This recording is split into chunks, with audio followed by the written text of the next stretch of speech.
Benvenuti su Misteri nascosti. Qui ci addentreremo nei segreti più affascinanti e inesplorati del mondo esoterico e occulto. Ogni video vi condurrà in un viaggio unico tra verità celate e racconti misteriosi, per scoprire ciò che è nascosto agli occhi di molti. Sarai tu a decidere se queste rivelazioni sono reali o parte di un mistero ancora più profondo. Preparati a esplorare l'ignoto insieme a noi. Iscriviti al canale per non perdere nessun capitolo di questa avventura tra i segreti più reconditi. Capitolo 4. Iniziazione segreta. Fuori dalla grotta, Re Passundi, lo Yidam ed Elinor mi stavano aspettando. Il vento freddo mi colpì in pieno, portandomi a una realtà più dura e palpabile. Le ombre del crepuscolo oscuravano ancora di più le nuvole, e il paesaggio roccioso e brullo contribuiva pienamente alla mia tristezza. Stavo tornando indietro per la strada che avevo percorso, profondamente pensierosa e segnata dall'incontro con Maciandi. Anche loro tre erano silenziosi e ritirati, rispettando lo stato in cui mi trovavo. Ma presto mi resi conto che stavo facendo la cosa sbagliata. L'esperienza appena vissuta doveva essere motivo di gioia ed esuberanza, non di tristezza e malinconia. La separazione dalla dea era prevedibile e io dovevo tornare nel mondo dove avevo uno scopo e un destino, per mettere in pratica gli insegnamenti che avevo appreso e compiere la missione segreta che mi era stata affidata. In realtà, in quel momento mi resi conto che gli indizi in quella direzione erano molto vaghi. Avevo la pergamena, avevo alcune informazioni e conoscenze esoteriche, ma non c'era ancora un piano, una direzione d'azione precisa. Mi rendo conto che in questi casi non è come in un'azienda, dove vengono tracciati percorsi e parametri chiari per raggiungere le prestazioni. Se così fosse, le situazioni di vita si svolgerebbero in una sorta di automatismo, che finirebbe per rendere il gioco prevedibile. Ho solo avuto l'idea e certi strumenti utili, il resto l'ho dovuto escogitare da sola, adattare, cercare modi efficaci per far sì che la verità e la spiritualità raggiungano coloro che vogliono riceverle. Le persone sono diverse, si comportano e capiscono in modo diverso, perché la loro personalità e il loro livello di coscienza sono diversi. Far conoscere loro alcuni aspetti esoterici fondamentali che potrebbero trasformare radicalmente la loro vita e le loro capacità è un processo molto dinamico, non una soluzione unica per tutti. Ero consapevole che per poter condividere con gli altri una nuova prospettiva di vita nel modo migliore e più convincente possibile, dovevo prima comprendere a fondo questi aspetti. Fortunatamente, il destino mi ha facilitato l'incontro con persone eccezionali che mi hanno guidato e continuano a guidarmi abilmente nei misteri della spiritualità. Ho notato che Re Passundi camminava accanto a me senza interferire nei miei pensieri. Tuttavia, ho sentito la sua presenza come un invito silenzioso a chiarire ciò che non capivo. Sai, ci sono alcune incognite su Maciandi che vorrei conoscere.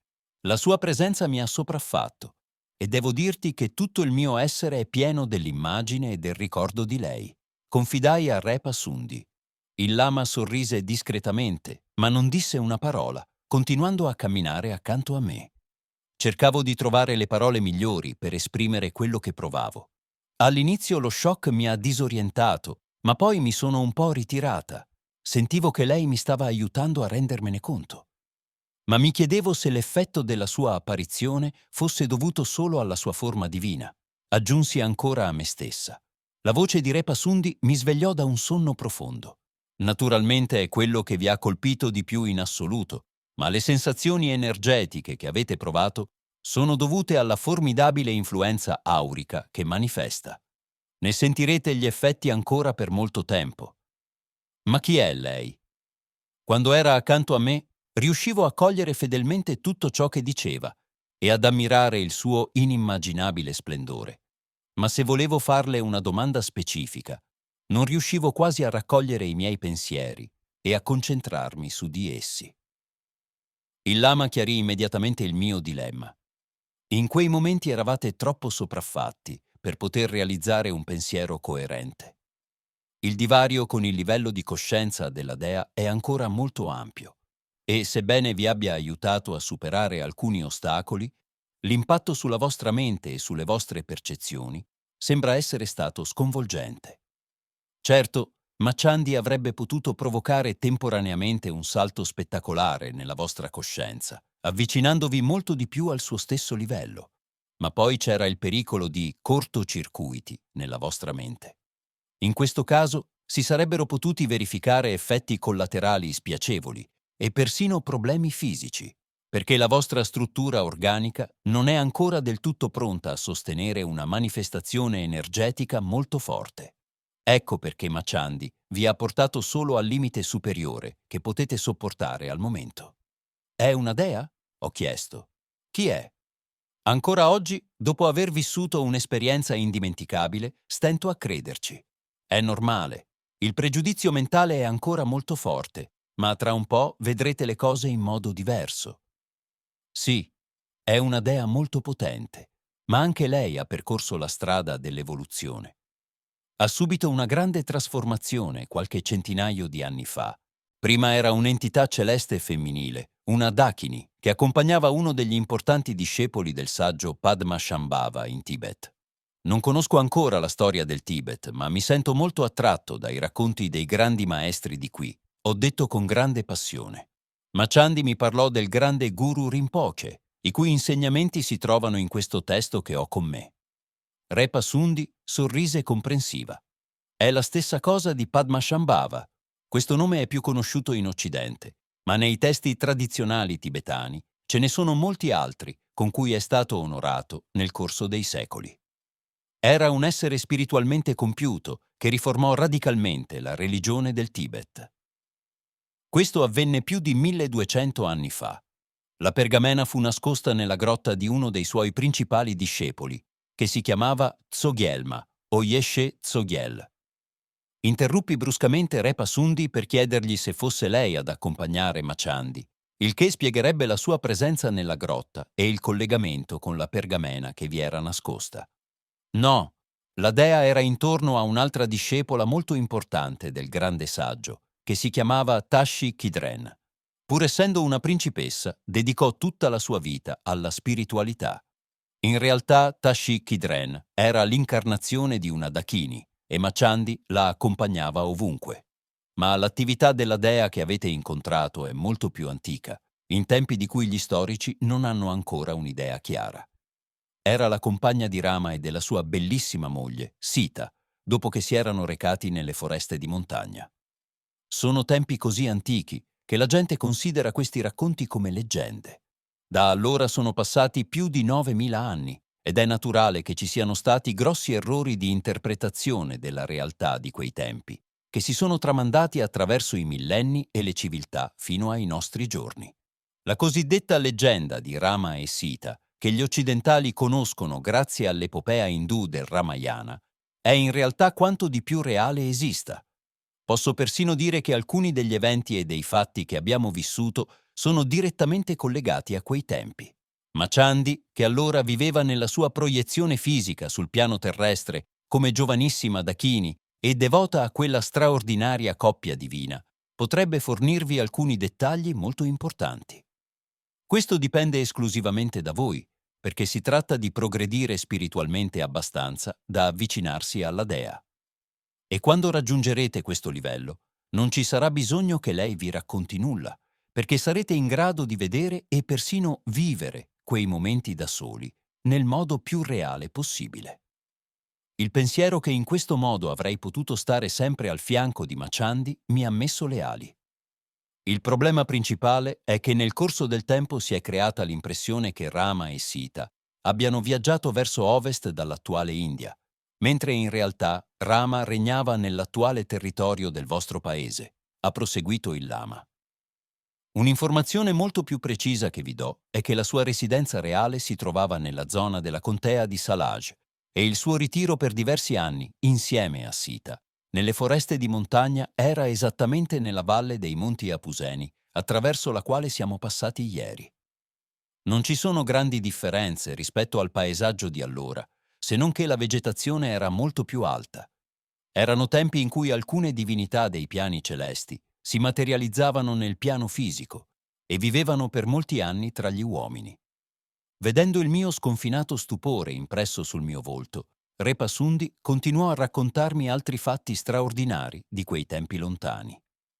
Il livello di coscienza della popolazione che allora viveva nell'area dei Carpazi era molto alto. Le persone erano poche e si erano stabilite soprattutto nelle valli e sulle creste delle montagne. La loro vita era profondamente meditativa e si verificarono molti eventi che oggi verrebbero etichettati come stupefacenti miracoli divini. Dovete anche sapere che l'impregnazione sottile di quei tempi era così forte che non è scomparsa del tutto nemmeno oggi, più di 9.000 anni dopo. Ha innescato allora una matrice energetica fondamentale che si attualizzerà di nuovo nel prossimo futuro, come risultato di leggi cicliche. Naturalmente c'è ancora molto da dire su quell'epoca lontana, anche se gli scienziati dicono che è materia di fantasia. Tuttavia, ci sono notevoli prove che alcuni storici detengono, così come notevoli studi che attestano le realtà di cui sto parlando. Purtroppo, ci sono ancora più studiosi che desiderano che l'attuale idea e concezione di come si è evoluta la storia umana non venga cambiata. Per loro, questo significherebbe un disastro, sia finanziario che geopolitico. Ma non c'è da meravigliarsi se, per quanto ne so, nel vostro paese alcuni storici e accademici stanno conducendo una battaglia piuttosto feroce contro queste realtà. Tuttavia, le cose saranno correlate in modo tale che la verità verrà presto a galla. Dopo una breve pausa, Re Pasundi continuò. La storia di Rama e Sita è tuttavia più complessa di quella descritta nel Ramayana, anche se l'essenza del messaggio è stata conservata inalterata. Ad esempio, l'intervento e le lotte dietro le quinte delle civiltà avanzate che esistevano all'epoca e la tecnologia inimmaginabile che avevano sviluppato sono stati descritti solo sommariamente e spesso allegoricamente. Inoltre, la presenza di Machandi accanto a Rama dopo il rapimento di Sita da parte di Ravana è stata deliberatamente omessa dalla narrazione per non creare confusione sulla castità della coppia divina. Machandi ebbe poi un ruolo importante nella vittoria finale di Rama e fu anche lei a salvare Sita da una situazione difficile nell'ultima fase della guerra, che comportò anche 3 esplosioni atomiche. Ma queste sono solo favole secondo la scienza moderna. Non dovremmo prestare troppa attenzione alla sua opinione su questi argomenti, perché l'ignoranza e gli interessi degli scienziati moderni portano in altre direzioni invece che verso la verità. Nella zona dei Monti Apuseni, dove avvenne la traslazione, si creò fin da quei tempi una frattura spazio-temporale che Rama usava spesso per proiettarsi in diversi punti del globo. Mi è bastato riattivare quel livello di energia perché l'effetto si ripetesse e voi poteste incontrare la dea. Accumulando un'immensa esperienza nella manifestazione, Machandi si è evoluta più e più volte e ora governa gran parte della nostra galassia, occupando un posto più alto nella gerarchia delle entità celesti. So che al momento questo è quasi inconcepibile per voi, ma quando avrete familiarizzato con le particolarità dei mondi sottili, capirete molto più facilmente le cose da questo punto di vista. Ero rapito dai misteri che il lama svelava e quasi non sentivo il freddo del vento. Ma com'è possibile che conosca tutto ciò che accade in un gigantesco volume di spazio e di tempo? Chiesi, sopraffatto dal pensiero dell'ampiezza di una tale possibilità. Re Pasundi ha spiegato pazientemente. Volete capirlo rimanendo allo stesso livello di logica e di percezione in cui vi trovate attualmente. Ma la coscienza è multidimensionale e si evolve nel tempo. L'uomo medio percepisce la sua vita in segmenti: famiglia, lavoro, affari, intrattenimento e molti altri. Quando vuole una cosa, si concentra su quel segmento di vita, dimenticando quasi completamente gli altri, che continuano a esistere. Questo approccio è molto parziale e limitato. La gamma delle emozioni umane è sostenuta proprio da questo tipo di visione frammentata della vita, che è alla base della falsa idea di ciò che siamo realmente. Ci si identifica erroneamente con le specificità di un frammento della propria vita e si sente il bisogno di attaccarsi ad esso. Questo crea dipendenza e nasce la frustrazione che, a sua volta, porta inevitabilmente alla sofferenza. È una catena con cui l'uomo si lega consapevolmente per tutta la vita. Tuttavia, se la vostra visione è olistica, tutti gli aspetti della vostra esistenza saranno percepiti in sequenze correlate e causali. Inoltre, sarete in grado di comprendere da una posizione superiore ciò che vi circonda, anche se non vi coinvolge direttamente. Questa è la differenza fondamentale tra un uomo comune e un saggio. Nel caso del saggio, l'espansione della coscienza può diventare gigantesca, e allora egli non solo comprende ciò che esiste entro quei limiti, ma è anche in grado di dirigere a piacimento qualsiasi azione e qualsiasi intervento in quella cornice spazio-temporale. Ora penso che abbiate compreso abbastanza bene il potere di influenza di Mashandi nell'universo. Sappiate, tuttavia, che per dominare e controllare efficacemente un livello di manifestazione è necessario che voi stessi siate a un livello superiore a quello del piano che volete controllare. Un cieco non potrà mai governare un altro cieco. Comprendevo molto bene questa condizione, ma non mi era ancora chiara la causa delle nostre emozioni limitate che provocano sofferenza. Né conoscevo il motivo per cui l'uomo preferisce segmentare la sua vita in fasce distinte di interesse e di azione. Re Pasundi ha poi chiarito uno degli aspetti più importanti della nostra vita. La causa principale risiede nella concezione errata che l'uomo ha dei vari aspetti della vita. Sebbene tutto cambi e si trasformi intorno a lui in ogni momento, egli crede fermamente che le cose e le situazioni possano rimanere uguali, cioè immutate. Tuttavia, se si analizza in profondità, si scopre che ciò è totalmente irrealistico e persino illogico.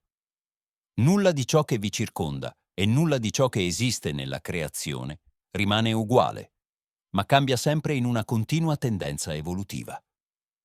Potete dire che le relazioni che avete avuto sono rimaste le stesse o che quelle attuali non cambieranno.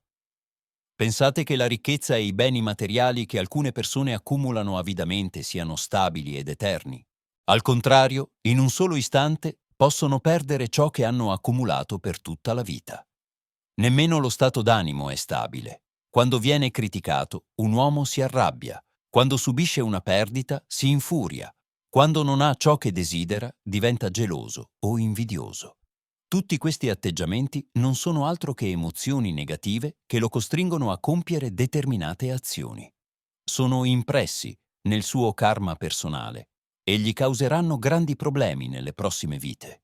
L'idea sbagliata che le cose o le situazioni siano permanenti e che non cambieranno mai è la radice stessa della sofferenza dell'uomo. Come vi ho detto, la sua vita, da questo punto di vista, è completamente irrealistica. Ma la vera tragedia è che, nonostante nella sua vita si trovi più volte di fronte a situazioni che confutano questa visione, continua a persistere ostinatamente nella stessa idea, immaginando che nulla cambi e che tutto ciò che acquisisce nella vita durerà per sempre o rimarrà lo stesso almeno per la durata della sua esistenza. L'uomo si attacca sempre di più alle relazioni, ai sentimenti, alle emozioni, al denaro, ai beni o ai piaceri. Osservate attentamente questa manifestazione psichica negativa, che è l'attaccamento. Vi renderete conto molto presto, anche con l'esempio della vostra vita, che crea in voi aspettative, pretese e illusioni. Il più delle volte queste non vengono soddisfatte e quindi si crea una sofferenza che a sua volta genera un'ansia. Questa ansia genera certi pensieri negativi. Questi contribuiranno al karma negativo di quella persona e così via, come in un circolo vizioso. Ora conoscete la catena della limitazione dell'uomo nella creazione. Spezzate questa catena e sarete liberi. Ero ben consapevole che questa esortazione era una pietra miliare nella mia evoluzione spirituale, ma non mi era chiaro come avrei potuto abbandonare la falsa idea della permanenza. Lo chiesi a Re Pasundi, che mi rispose: tutto ciò che ci circonda e all'interno del nostro essere, sia l'organismo fisico che i processi mentali o psichici, è in continuo mutamento, eppure ci appare costante e immutabile. Ciò è dovuto, da un lato, alla mancanza di attenzione da parte nostra e, dall'altro, al rifiuto mentale di cogliere questa verità. È per questo che le persone si rattristano o si turbano quando le loro aspettative non vengono soddisfatte. Hanno una volontà degna di qualcosa di molto migliore, ma continuano a persistere nella falsa idea che forse le cose rimarranno uguali, cioè immutate. In realtà, il loro amaro desiderio esprime solo la misura dell'attaccamento con cui si aggrappano quasi disperatamente a ciò che immaginano gli appartenga e che non vogliono perdere. Va da sé che questo è impossibile, perché si basa fin dall'inizio su un'idea completamente falsa. Ma alcune persone sono così profondamente radicate nei loro attaccamenti che, per preservarli in ogni modo possibile, preferiscono generare certi tipi di ideali, di cui non capiscono bene la natura. Questi ideali di vita, che riguardino l'amore, l'arte o il lavoro, vengono usati solo come mantello per nascondere sia a se stessi che agli altri i propri attaccamenti e la propria possessività. Questa vera e propria costruzione mentale e psichica è però falsa e non fa altro che oscurare ulteriormente la corretta comprensione che la persona dovrebbe avere della natura delle cose nella creazione. L'unico modo per uscire da questo circolo vizioso è osservare con lucidità la situazione reale e comprenderne i meccanismi di fondo. Questa attenta analisi deve essere effettuata sia durante le attività quotidiane, quando ci si confronta con queste tendenze, sia in privato, in silenzio, meditando sui fatti del giorno che dimostrano la falsità delle proprie concezioni. Se lo farete con costanza, le radici degli attaccamenti e delle convulsioni interiori saranno gradualmente distrutte. Gli attaccamenti che vengono mantenuti per un periodo di tempo più lungo diventano un'abitudine, cioè diventano una base solida nella struttura psicomentale dell'uomo. Sono più difficili da rimuovere, ma in linea di principio il metodo rimane lo stesso. Non esistono pillole e cure miracolose per una delle malattie più gravi dell'uomo, l'attaccamento. Dovrete lavorare sodo e costruire su ciò che avete per avere successo. L'uomo deve sciogliere ciò che ha legato. Ebbene, ho detto, supponendo che io proceda in questo modo, cosa ne risulterà? Repasundi sorrise con indulgenza. È meglio vedere con i propri occhi. Le mie spiegazioni in questo senso non sarebbero molto utili. Tuttavia, è importante rendersi conto che una volta liberati dalle catene dell'attaccamento, la libertà del vostro spirito, della vostra mente e del vostro corpo è incomparabile con qualsiasi altra situazione di vita ordinaria. Allora vi darà la vera felicità, che non ha un oggetto particolare, cioè non dipende da nulla in particolare. Siete semplicemente felici di esistere e che tutto ciò che vi circonda esiste insieme a voi. Un effetto diretto di questa realizzazione interiore sarà il desiderio di aiutare disinteressatamente chi ha bisogno di sostegno e di compiere solo azioni virtuose. Naturalmente, questo non significa che nel corso della vostra evoluzione e del cammino spirituale che state seguendo non sperimenterete problemi o sofferenze. Dovete rendervi conto che questi continueranno a verificarsi per un certo periodo di tempo, perché la struttura fisica e psicomentale non è ancora purificata e alcuni elementi karmici, che sono la diretta conseguenza delle malefatte del passato, sono arrivati a uno stadio in cui devono essere compensati. In queste situazioni il vostro cuore non deve essere sopraffatto dalla disperazione e la vostra pratica spirituale non deve essere interrotta. Più che mai, quindi, dovrete dimostrare forza di volontà e perseveranza, perché, come vi ho detto, tutto è transitorio, anche le sofferenze karmiche. A poco, grazie alla trasformazione positiva della vostra vita e al giusto modo di pensare e di agire, queste sofferenze diminuiranno sempre di più e avrete accesso a piani di coscienza molto più elevati di quello in cui vi trovate ora. Dicendo questo, Re Pasundi smise di camminare e ci fece segno. Ci rendemmo conto che eravamo nella zona della Valle Rocciosa in cui eravamo stati trasportati qualche tempo prima. Il lama chiuse gli occhi per qualche istante, rimanendo immobile. Osservai con stupore la sua espressione facciale di profonda concentrazione e di riassorbimento interiore. Fuori era quasi buio, ma le creste delle montagne emettevano enigmaticamente una luce diffusa e fosforescente di colore viola. Improvvisamente mi sentii colto da uno strano tremito interiore, che mi diede una vaga sensazione di nausea. Poi osservai con grande stupore come il paesaggio sembrasse curvarsi a tratti, increspandosi come onde. Poi, all'improvviso, fummo inondati dalla luce del sole su un cielo limpido. La traslazione era stata invertita e ora eravamo di nuovo sui monti Apuseni, vicino alla grande radura, in cima alla collina che avevamo scalato. A questo punto Re Passundi aveva realizzato direttamente la nostra proiezione, senza ricorrere alle fasi intermedie a cui avevamo già assistito poco tempo prima. Tuttavia, ho notato qualcosa che non mi sembrava corretto. Sapevo che la traslazione precedente si era svolta nel pomeriggio e mi aspettavo che, dopo le 4 o 5 ore trascorse nell'area del Tibet, fosse ormai sera, se non addirittura notte. Invece mi sono accorto che era una luminosa e calda mattina di novembre, il che mi ha confuso un po'. Ho osservato che avrebbe dovuto essere un'ora del giorno completamente diversa.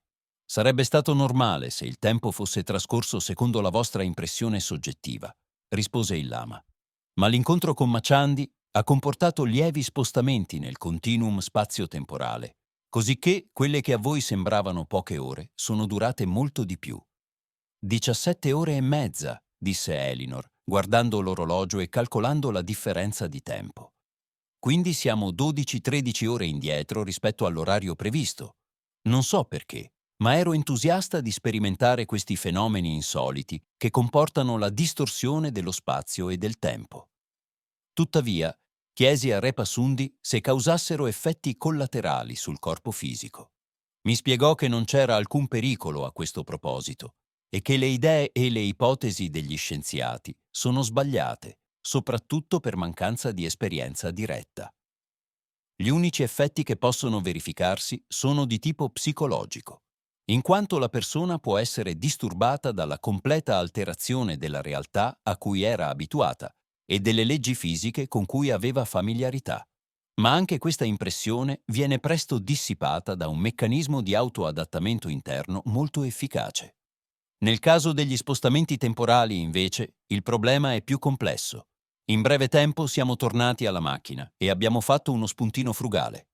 Prima di ripartire per il viaggio di ritorno, lo Yidam si è reso invisibile, ma Re Passundi mi ha assicurato che lo avrei incontrato di nuovo tra qualche giorno, quando saremmo partiti per un'altra destinazione in montagna.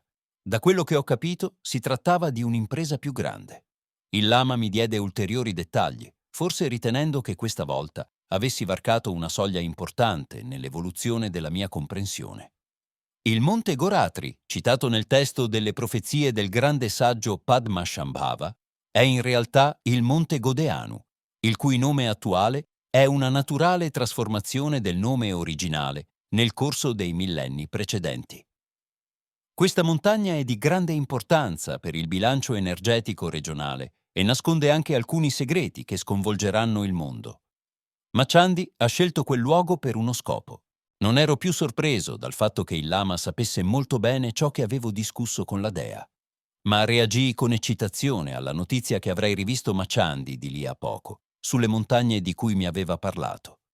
Re Passundi mi disse che ci saremmo recati lì tra una settimana, durante la quale avrebbe dettato la traduzione del testo scritto sulla pergamena e si sarebbe occupato di altri aspetti del viaggio.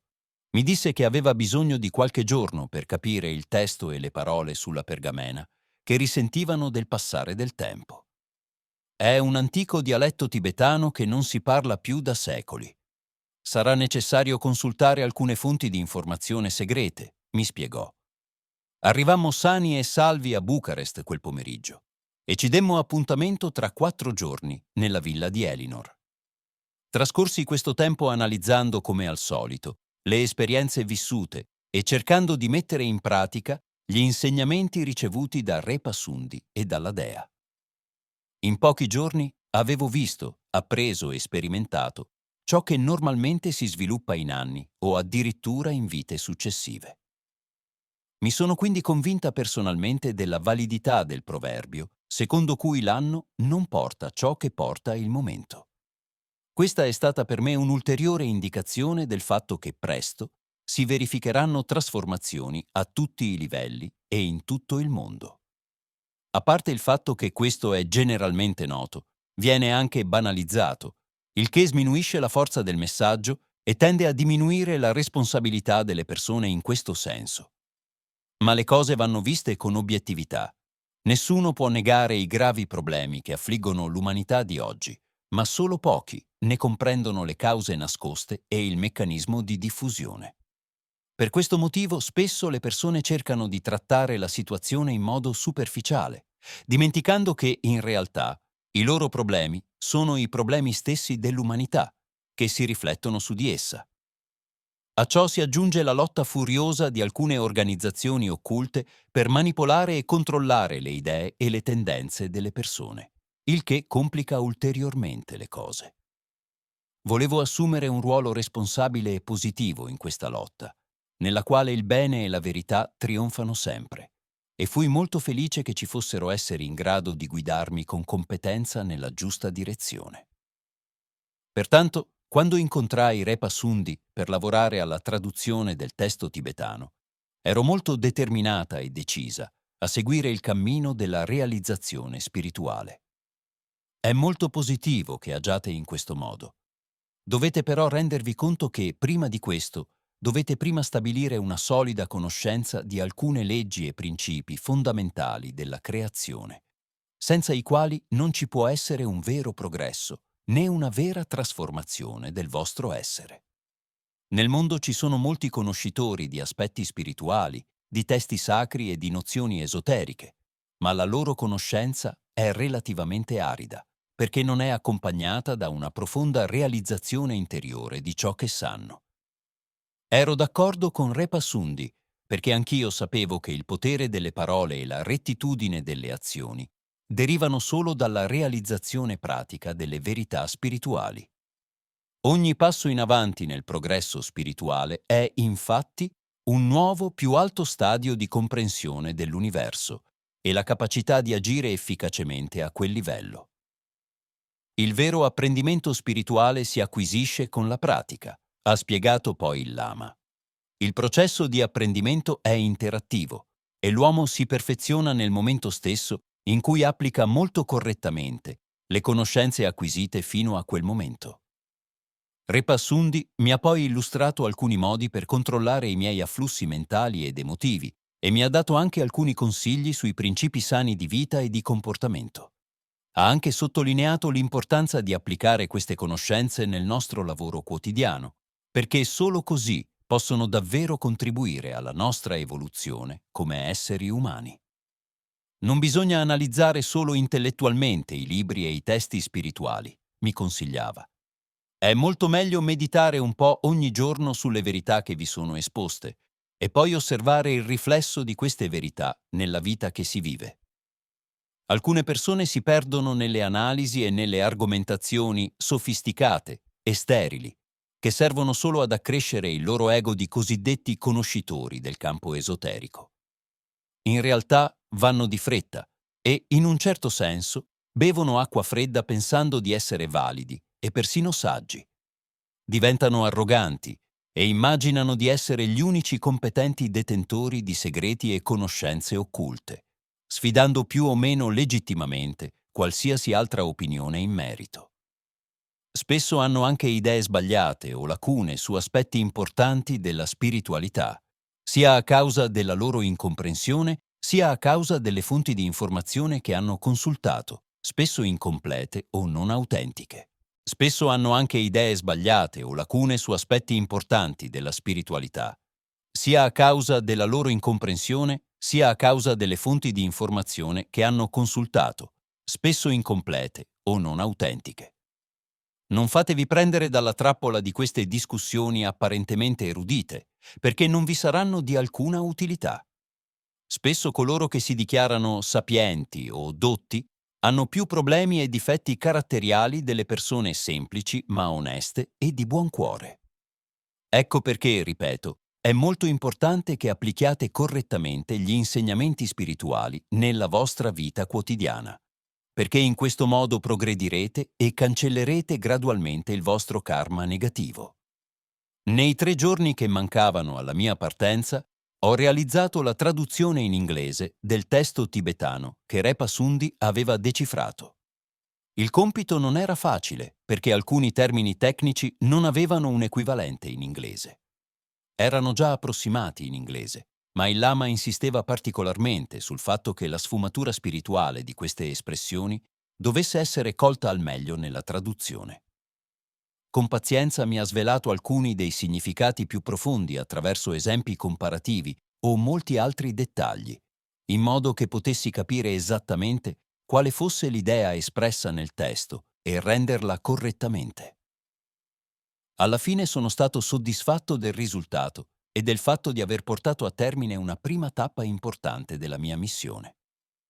Il 7° giorno dopo l'incontro con Machandi, Repa Sundi, Elinor ed io, siamo partiti per il massiccio del Godeanu. Questa volta siamo partiti verso mezzogiorno, perché il Lama ci aveva detto che era importante essere lì di notte. Mi stavo abituando a questi viaggi ed ero molto felice di rivedere Machandi. La settimana trascorsa da quando mi ero separato da lei era stata una sorta di prolungamento delle emozioni che avevo provato nella grotta in Tibet, solo che erano state affinate e approfondite. Mi resi conto di aver raggiunto una certa soglia di maturità e di comprensione della stupefacente esperienza che avevo affrontato e della conoscenza che era stata condivisa con me. Le ultime 2 settimane della mia vita erano state come un tifone nell'ambito della mia conoscenza ed esperienza emotiva, ma avevo la sensazione che fossero passati diversi mesi, durante i quali avevo assimilato una quantità sostanziale di informazioni spirituali. Questa strana dilatazione temporale che percepivo era probabilmente legata a qualche sottile azione di Repa Sundi o forse della dea, ma non ne ho mai parlato. È anche possibile che la mia percezione fosse dovuta a un'esplorazione interiore, una penetrazione nei misteriosi strati di autocoscienza che si trovano al di là dello spazio e del tempo. Forse in futuro avrò la risposta e la comprensione di questo aspetto. Mi sentivo ben preparato e non vedevo l'ora di affrontare gli eventi imminenti. Come al solito, il Lama non mi diede molti dettagli, ma mi disse solo che avremmo scalato il pendio di una vetta molto importante, che era anche un vero e proprio centro energetico del paese. Mi disse che la vetta si chiamava Gugu e che la dea si sarebbe manifestata nei suoi pressi quella notte. Repa Sundi mi informò anche che avremmo incontrato un gruppo di persone che avevano la nostra stessa destinazione. Sembrerà una gita in montagna, ma in realtà sarà una vera e propria iniziazione ai mondi sottili, ha aggiunto il Lama. Non dissi altro, preferendo interiorizzare e prepararmi all'evento. Arrivammo ai piedi della montagna in serata. Il tempo era bello, ma l'aria era piuttosto fredda. Guidammo la jeep per un buon tratto su una strada di montagna molto accidentata.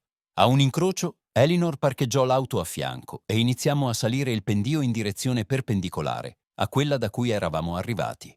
Mentre sentivo che mi stavo avvicinando all'obiettivo del viaggio e quindi all'incontro con Machandi, la mia mente si agitava sempre di più e stavo diventando sempre più impaziente. Cercai di trattenermi, ma il mio atteggiamento esteriore non ingannò Repa Sundi. La vostra impazienza potrebbe poi trasformarsi in delusione. Non sto dicendo che sarà così, ma sto suggerendo una possibilità. Cosa farete allora? Come risolverete il problema? Probabilmente la vostra mente elaborerà una serie di spiegazioni che non vi convinceranno. Cercherete allora di riempire il vuoto nella vostra anima con altri pensieri o altre azioni, ma queste genereranno effetti sempre nuovi. In questo modo non arriverete mai alla fine. Mi arrampicai lentamente su per uno stretto sentiero senza troppa fatica. Come sempre, Repa Sundi aveva un'ottima intuizione dei miei sentimenti interiori. Non sapevo cosa dire. Bisogna coltivare la pazienza, mi disse allora. È una qualità che poche persone possiedono, perché implica un grande autocontrollo e una grande maturità di pensiero. Credo che possiate intuire che non sto parlando della pazienza che ci vuole, per esempio, per aspettare il proprio turno per pagare alla cassa di un supermercato. Non sto parlando della pazienza che ci vuole per fare la fila per comprare i biglietti. Quello che ho in mente è un atteggiamento molto più profondo dell'essere, che si riferisce alla capacità di controllare le pulsioni e gli impulsi negativi. La prima differenza tra un uomo comune e un saggio è che, mentre il primo dà libero sfogo, spesso indiscriminatamente, ha tendenze interiori caotiche e distruttive, manifestando comportamenti rumorosi e persino violenti, il saggio non agisce mai in questo modo. Con il suo atteggiamento pacato, spesso riesce persino a calmare i terribili scoppi d'ira degli altri intorno a lui. Ok, ma la scienza della psicologia dice di dare libertà ai sentimenti interiori negativi, perché altrimenti si creano frustrazioni e tensioni nella struttura psicomentale. Sono intervenuto. Ma all'improvviso mi sono ammutolito. A un livello più profondo cominciavo a rendermi conto che c'era qualcosa di sbagliato nella concezione che avevo appena menzionato. Pensavo che se qualcuno avesse seguito il metodo della deviazione, non avrei avuto motivo di credere che questa persona avrebbe mai raggiunto il fondo del sacco. Anzi, avrebbe acquisito l'abitudine a stati di rabbia e collera, che avrebbe poi considerato assolutamente naturali e indicati, creando così pericolose catene karmiche. Il tuo ragionamento è corretto. Repa Sundi concordò con me dopo che ho descritto come vedo le cose. La manifestazione della rabbia porta sempre con sé la manifestazione dell'aggressività, che può essere più o meno mascherata. La ricetta della psicologia moderna è falsa, perché chi l'ha propagata non ha capito a fondo cosa succede a livello sottile della mente quando l'uomo si arrabbia, né quali sono le conseguenze karmiche che attira ogni volta che lo fa. In primo luogo, la mancanza di controllo lo rende psicologicamente vulnerabile, anche se immagina di poter soffiare su tutto ciò che lo circonda, dimostrando così forza, dominio e potere. Si tratta di un'idea infantile e orgogliosa. In realtà, la persona arrabbiata si rende conto inconsciamente della sua debolezza e cerca quindi di compensarla con un falso slancio.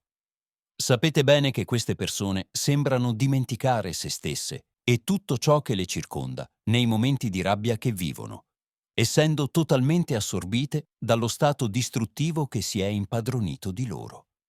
Perdono quindi quasi del tutto la lucidità e la logica del pensiero, non desiderando altro che imporre il proprio punto di vista a tutti i costi. Questa energia malvagia spinge gli esseri umani a compiere azioni malvagie, e anche se riescono a controllarsi in qualche misura e ad astenersi dal farlo, l'energia che sprigionano distrugge i nobili sentimenti di amore e generosità. La rabbia scatenata può persino annientare gli sforzi compiuti per controllare gli stati caotici che stanno devastando la mente e il corpo. Quindi, come si vede, è tutta una questione di controllo. Imparare a controllarsi richiede molta pazienza e perseveranza, immagino. È chiaro che se, ad esempio, si controlla la rabbia, si controllano anche la parola e il comportamento. Ma dovete sapere che non ero affatto arrabbiato. Ero solo diventato impaziente e febbrile nel mio desiderio di rivedere Maciandi. Lo so fin troppo bene, rispose il lama. Ma stavo suggerendo un possibile argomento di meditazione che può essere applicato in qualsiasi circostanza. Per esempio, potreste capire da questo che la pazienza è strettamente correlata allo sforzo costante. Naturalmente, intendo gli aspetti elevati dello sforzo, non necessariamente quelli fisici. Intendo lo sforzo di essere perseveranti, lo sforzo di aiutare gli altri in modo disinteressato e così via. Ma, per quanto possa sembrarvi strano, lo sforzo più grande è quello di essere fermamente radicati nella meditazione. Ho riconosciuto che Repa Sundi stava centrando il bersaglio. Sì, c'è un problema. Ho cercato di fare del mio meglio, ma è molto difficile. Alcune persone mi hanno persino detto che si sarebbero annoiate a morte a stare ferme in un posto per più di qualche minuto. Confesso che questo mi ha in qualche modo inibito.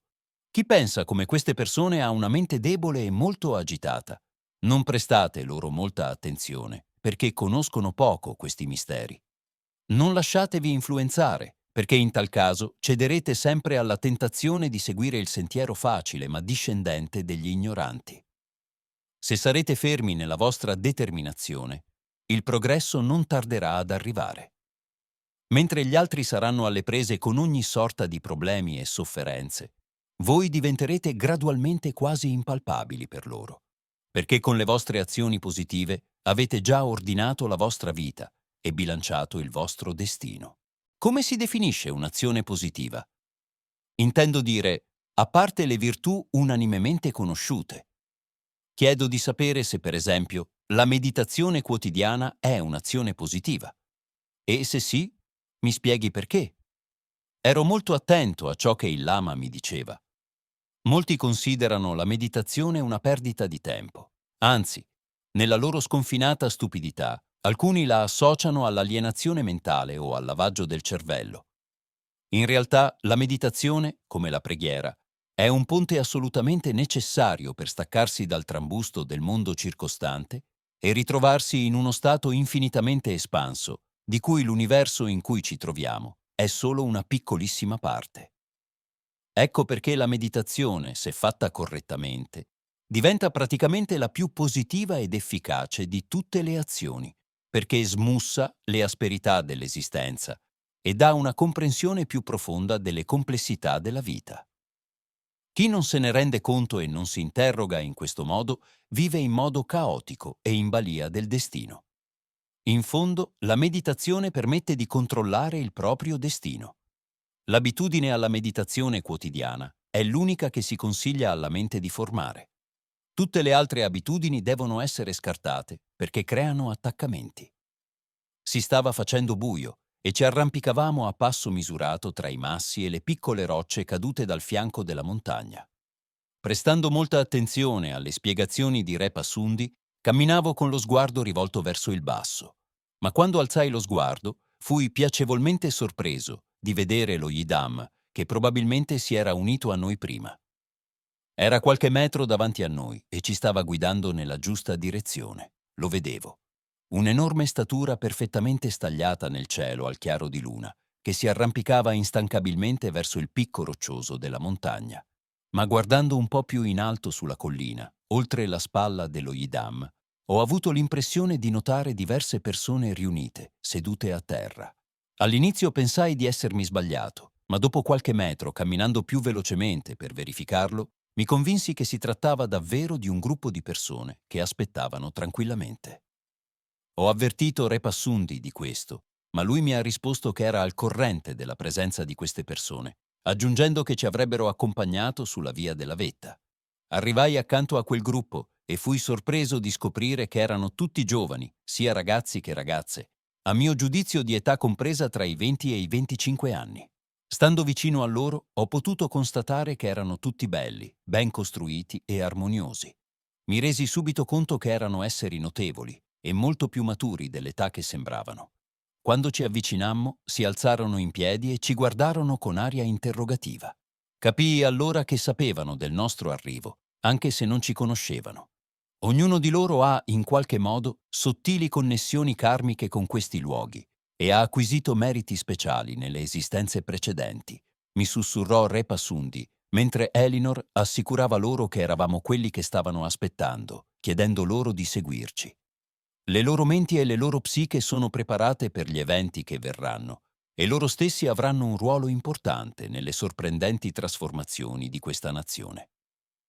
La loro presenza qui è dovuta alle successive iniziazioni che hanno ricevuto da Machandi durante il sogno.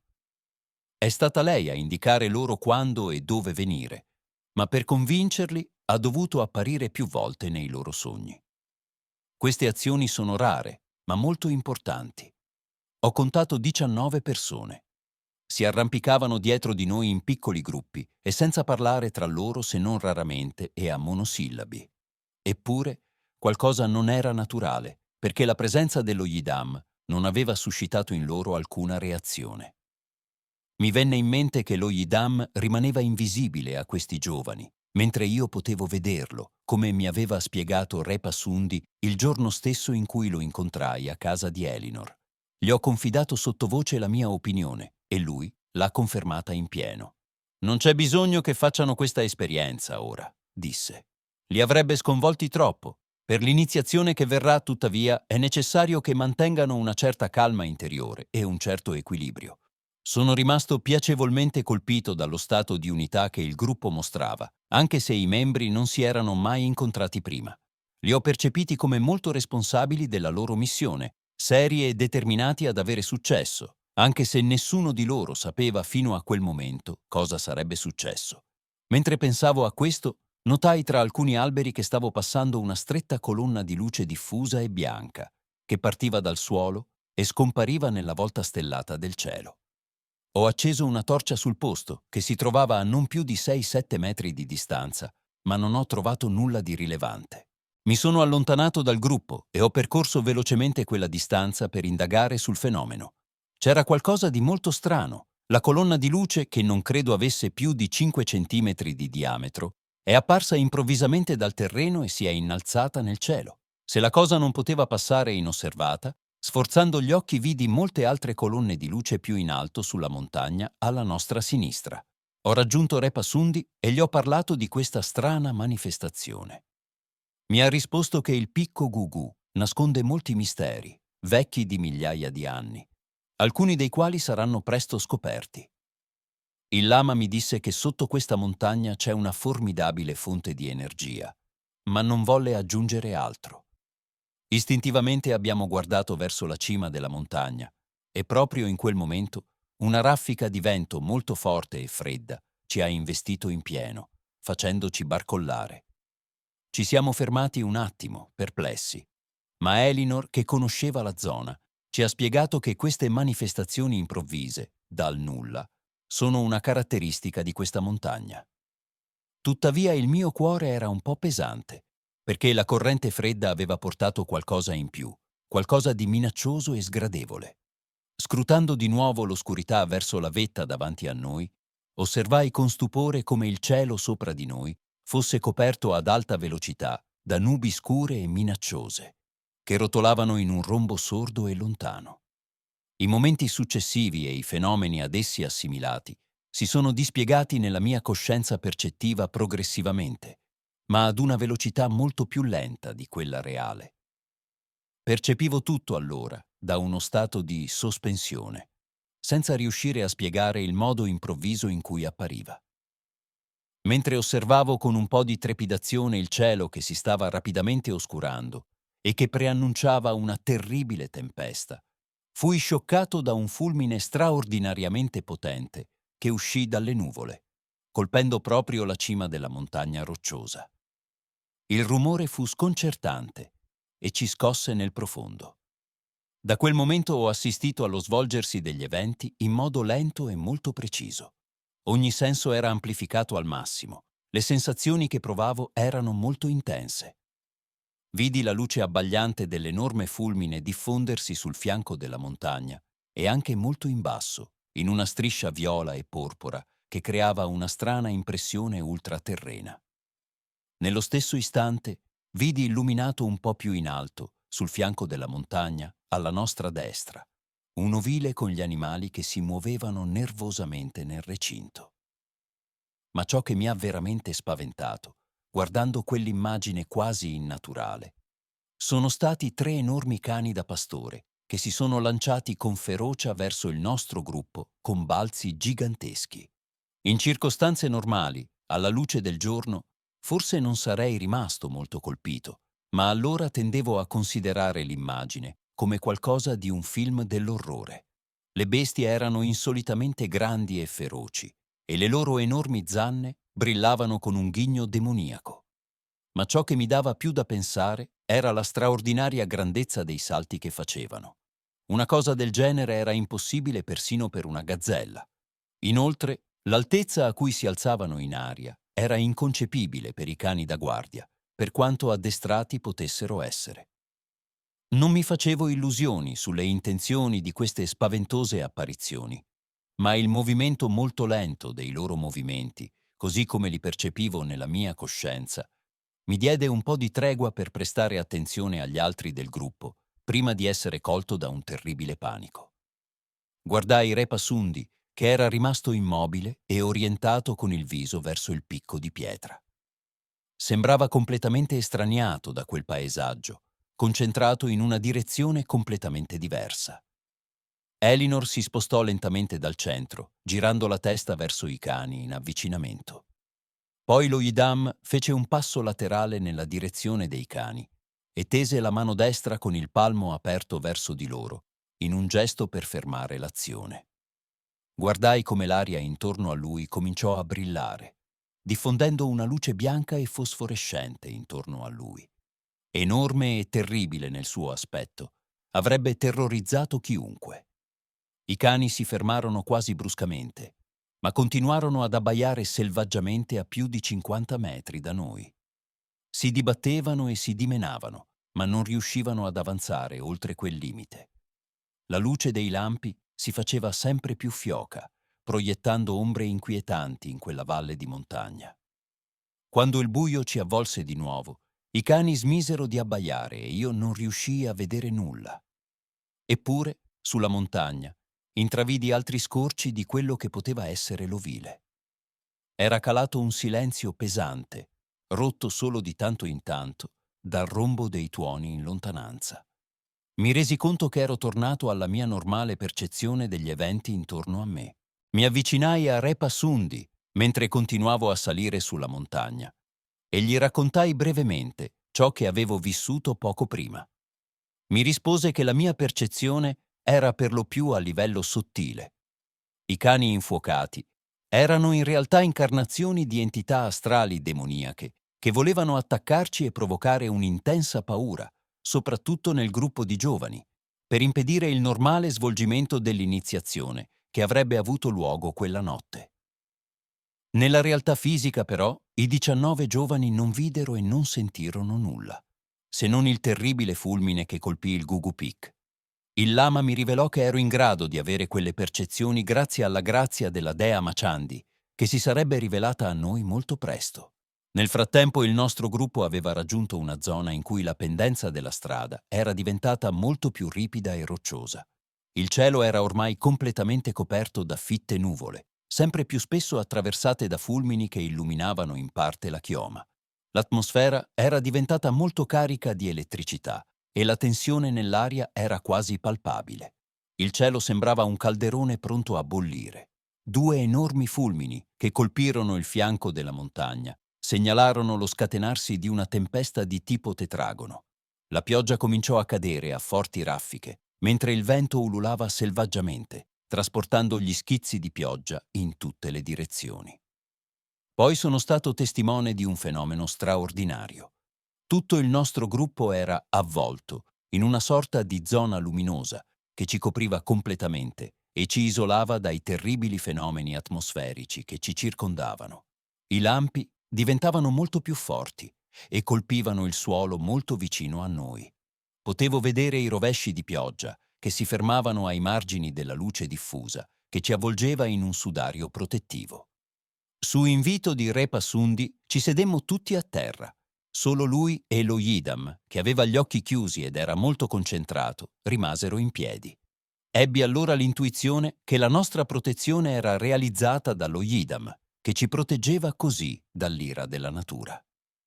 Vidi intorno a me uno spettacolo quasi incredibile di forza ed energia atmosferica. Arbusti che volavano nell'aria, vortici d'acqua che si infrangevano selvaggiamente sugli alberi, piegandoli fino a spezzarli, terribili fulmini che scatenavano tuoni apocalittici. In mezzo a questo caos spaventoso, osservai con stupore che la roccia della montagna di fronte a noi, a circa 20 metri di distanza, diventava improvvisamente trasparente, rivelando una grande cavità avvolta all'interno della massa rocciosa.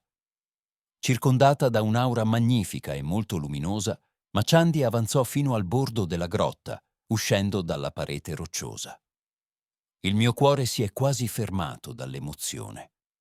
La radiosità della dea era allora molto più forte di quella che avevo sentito nella grotta sacra sulle montagne del Tibet. La sua gloriosa radiosità sembrava sovrastare la rigidità circostante.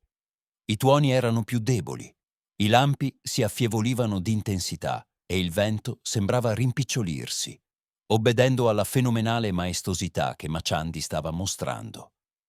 Dal suo corpo sublime uscivano raggi di luce multicolore, come un arcobaleno, che scintillavano potenti in tutte le direzioni.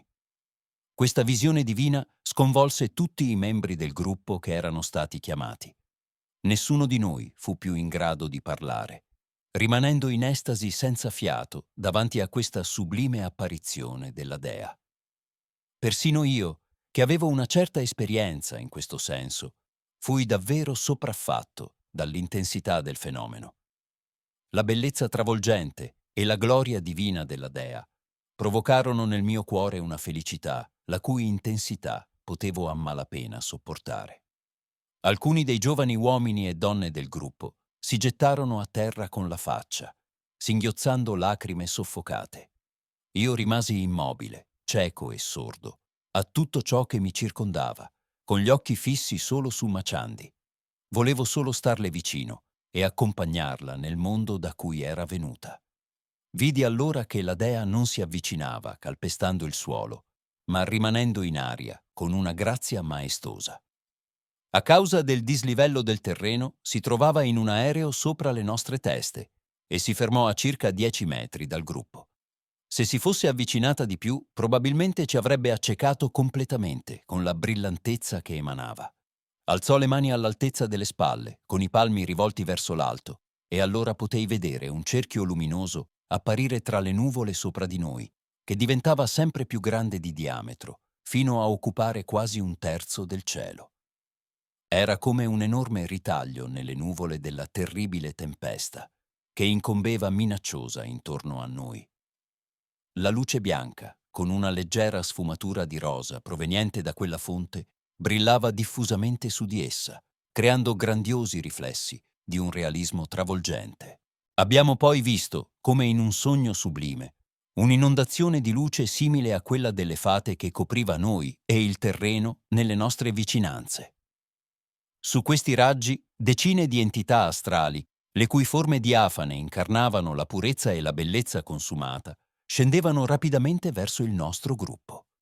Lo spettacolo era ancora più contrastante, perché intorno a noi si scatenava una natura terribile. La tempesta, tuttavia, sembrava ignorare queste entità, che a loro volta emanavano una luce intensa di diversi colori e sfumature. Con stupore ho osservato quelle entità di forma umana mentre si libravano nell'aria, più in alto di Maciandi, e si muovevano intorno a noi. I loro volti luminosi e sorridenti irradiavano una felicità senza pari. Notai che alcuni dei loro volti erano così luminosi che al posto del viso non si vedeva praticamente nulla, se non un ovale incandescente di luce bianca. Tra le loro forme c'era un gioco perpetuo di luci cristalline multicolori che davano un dinamismo speciale all'intero quadro. Ma la luce più potente era diffusa da Maciandi. Il suo magnifico bagliore si irradiava nella grotta aperta all'interno della montagna e si diffondeva anche nei dintorni. Ho sentito la sua voce molto speciale, che penetrava nella mia mente con grande chiarezza. Ho guardato la Dea, ma lei non ha mosso le labbra. Era una trasmissione telepatica, ma non era diversa, dal punto di vista percettivo, da quando l'avrei sentita parlare. Per certi versi, posso persino dire che l'esperienza era ora più forte e più ricca di sfumature. Sapevo allora intuitivamente che la Dea si stava rivolgendo contemporaneamente alle altre 19 persone del gruppo attraverso lo stesso percorso telepatico e mi resi conto che ognuno di loro stava ricevendo un messaggio adeguato alla propria personalità e specificità. Maciandi ci ha poi dato preziosi insegnamenti sull'umanità e su come agire per raggiungere il pieno successo nella nostra missione. Per quanto mi riguarda, il suo messaggio era pieno di grazia e delicatezza, ma non posso rivelarne i dettagli, che si riferiscono ad alcuni eventi in cui sarò coinvolto nel prossimo futuro. L'impressione della gloria che emanava è stata travolgente e ancora una volta ho sentito di non poter resistere, dato che il mio respiro si è fermato involontariamente. Chiusi gli occhi e mi abbandonai completamente. In quel momento la Dea apparve vividamente nella mia mente, avvicinandosi sempre di più a me. Questa volta riuscii a resistere alla radiosità che emanava, ma non riuscii comunque a muovermi. Maciandi si avvicinò molto a me, come allora nella grotta sacra in Tibet, e mise la sua mano sulla cima della mia testa, mantenendola lì. Mi sentii scuotere dalle fondamenta del mio essere e scivolai in uno spazio vuoto. Non avevo nessun punto di appoggio e nessun punto di riferimento. Intorno a me tutto sembrava vuoto, eppure quel vuoto pulsava in modo silenzioso e indefinibile. L'unica cosa che facevo in quello stato era contemplare il nulla infinito che mi circondava. Ovunque guardassi, non vedevo altro che un vuoto immenso e sconfinato. Quella contemplazione, in cui ero completamente immerso, trascendeva qualsiasi livello di pensiero concettuale. Anche l'intenso pensiero della presenza di Machandi era svanito, essendo stato anch'esso inghiottito nel gigantesco vuoto in cui mi trovavo. Ma le parole che ora cerco per descrivere quello stato mi sembrano minuscole nel loro significato. In mezzo al vuoto che si sprigionava dentro di me, sentii improvvisamente una felicità senza pari che traboccava continuamente, sempre più grande, nel mio cuore. Poi l'orizzonte della mia coscienza svanì, ma non prima di aver avuto la sensazione di aver toccato l'eternità. Quando mi ripresi e aprii gli occhi, vidi Elinor e Re Pasundi a poca distanza da me, che parlavano tranquillamente. Girai lo sguardo, ma non c'era nessuno intorno a noi. Machandi era scomparsa, la parete della montagna era di nuovo opaca e il gruppo di giovani se n'era andato. L'alba di un nuovo giorno era apparsa all'orizzonte, illuminando un cielo perfettamente limpido e puro. Niente nuvole, niente pioggia, niente vento. Se non avessi visto il terreno e le pietre bagnate, avrei giurato che poche ore prima non c'era stato alcun temporale. Solo il luogo che era stato sottilmente protetto dallo Yidam e nel cui perimetro mi trovavo anch'io era asciutto e non era stato toccato dal temporale a cui avevo assistito poco prima. L'aria era fredda, ma non sentivo il freddo. Mi alzai e mi avvicinai ai due. Camminavo lentamente, come se venissi da un altro mondo. Machandi mi ha chiesto di non disturbarti dal tuo stato meditativo, mi ha detto il lama. Nel frattempo gli altri se ne sono andati. Sei rimasto immobile e profondamente raccolto per più di 7 ore, ma questa esperienza molto speciale che hai vissuto sarà di particolare importanza per la tua evoluzione spirituale. Non dissi nulla. Tutto mi sembrava relativamente estraneo e le parole di Re Pasundi stentavano a trovare spazio nella mia mente. Raccogliemmo senza fretta le poche cose che avevamo portato con noi e iniziammo a scendere verso i piedi della montagna di pietra. All'orizzonte il disco rosso del sole stava gradualmente apparendo, illuminando la nostra strada verso il mondo. Se questo video ti ha incuriosito e ti ha fatto riflettere, lascia un like per supportare il canale. Non dimenticare di iscriverti e attivare la campanella per rimanere aggiornato su tutti i nuovi contenuti. Ogni capitolo ti porterà sempre più in profondità nei misteri nascosti, quindi non perderti nessun dettaglio. Grazie per il tuo supporto e per far parte di questa avventura.